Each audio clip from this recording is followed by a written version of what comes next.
I had a peek at the radar just before, and the rain isn't too far away from London. Once it gets going, it's going to be a very wet night indeed, with 30 millimetres of rain that could cause some flooding. But it really is the winds as they pick up that's causing the greatest concern as the storm moves through. Sudden gusts are expected to be widely 70 to 80 miles an hour, and maybe even 100 miles an hour.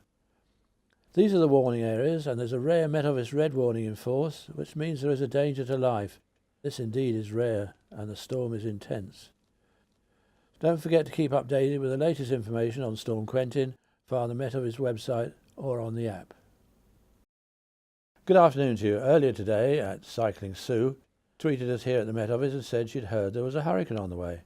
Well, if you're watching, yes, there is a storm on the way, although technically not a hurricane, but there will be violent winds that are expected to cause extensive damage. The Met Office has issued a red warning across much of southeast England. This is Storm Quentin, which is forming right now out in the Bay of Biscay.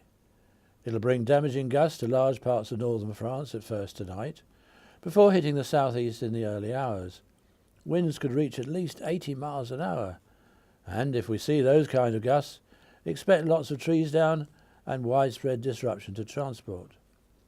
Looking at the satellite picture, you can see the storm forming. It's also expected to bring torrential rain overnight, but it's the winds that we're really concerned about. The computer models have been signalling this for the last few days. We had warnings in force for 48 hours, and now things are really starting to happen. Because it's developing so rapidly, there is still some uncertainty as to the exact path, so please stay up to date with the Met Office forecasts and warnings.